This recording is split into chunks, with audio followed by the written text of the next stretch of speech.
Hello mga Rainbow Fam! Makulay na buhay! At yes, tara, samahan niyo ako sa aking first event as host ngayong taon, isang seminar training na punong-puno ng kaalaman at inspirasyon. At eto na nga syempre, for the prepare na tayo para sa pagpunta sa ating venue sa Addis Farm.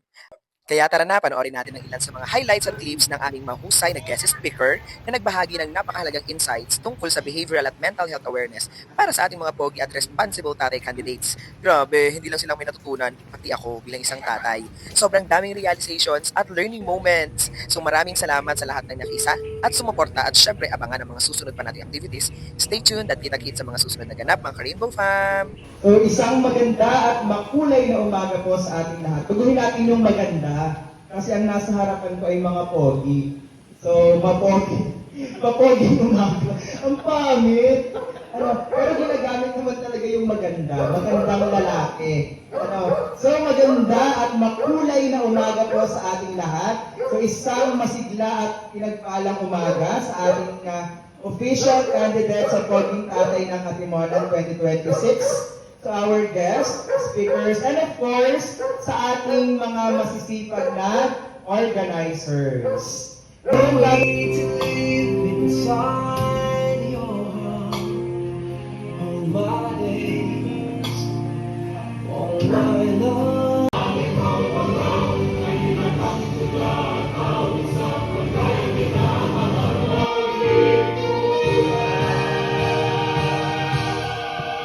Nung totoo po yung sinasabi sa Arben nung kinontak nila ako, parang ayaw ko talaga kasi ang topic daw ay mental health.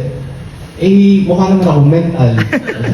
So parang hindi bagay na ako magsalita tungkol dito. Pero ang pag-uusapan natin ay yung katatagan ng ating isip, bilang tatay.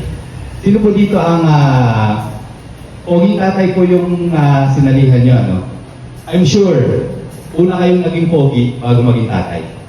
Tama? Tama po. Kasi nung mga binata pa kayo, pogi na talaga, di ba? Meron ba dito naging pogi lang nung naging tatay na? Ano? Nakakinatatakutan nyo? Oo. Sir Ronald, failure, pagkabigo. Failure of being a father. Na hindi mo magampanan ang iyong pagiging tatay. Ilan taon na nga sir na tatay? 14 years. Ilan na anak? 4. Bubuhay tayo sa mundong material, kailangan natin ng material na bagay. Pero yung spirito, kailangan din natin. Gabay. Amen, brother.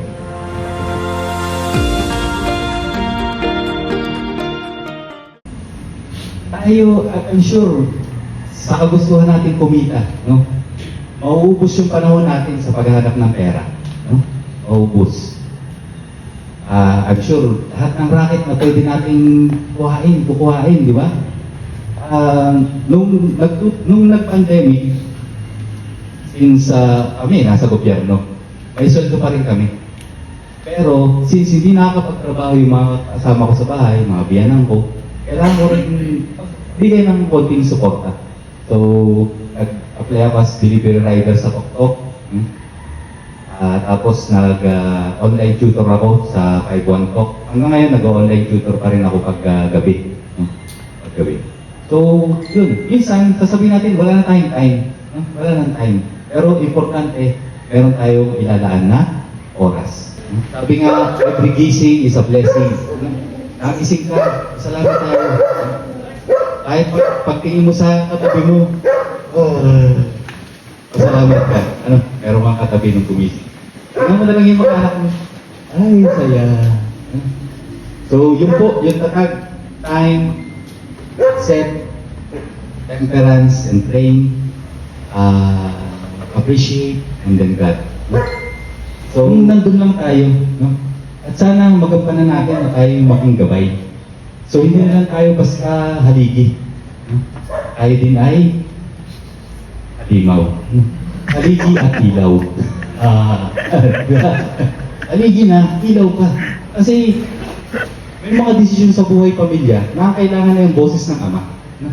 Kaya lang, minsan, madalas, nagpapatalo na tayo sa boses ng asawa natin. Bakit?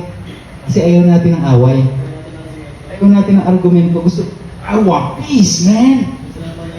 I want peace! So, yun, sana yun ang maging purpose natin. Hindi lang tayo sandigan, maging tayong gabay. Para yung ating mga produkto ay magiging kapakinabang na bahagi ng lipunan. Pinakamasaya ako bilang tatay. Kasi yung mga anak ko, naalagaan ko, gusto kong mapalaki sila ng maayos. Masaya akong teacher. Ang dami kong nakilala. Yung iba, malaki yung naging impact sa buhay nila. Masaya akong naging anak. Kasi kahit maiksing panahon, naibalik ko yung mga kabutihan ng magulang ko. Kapatid, syempre. Kaibigan, dami kong kaibigan. Asawa. Masaya din. Pero, masaya din naman. Pero huwag ko i-upload. Sir, bali naka-record! Nakalive ba to? Nakalive. Tatay, mga poging tatay, sana meron ako naging ambag na mapaglinian natin pagdating sa bahay, palag-palag lang. At maging matatag kasi sa atin nakasandik talaga yung pamilya natin, no? Yun lang po. Maraming salamat at congratulations everyone.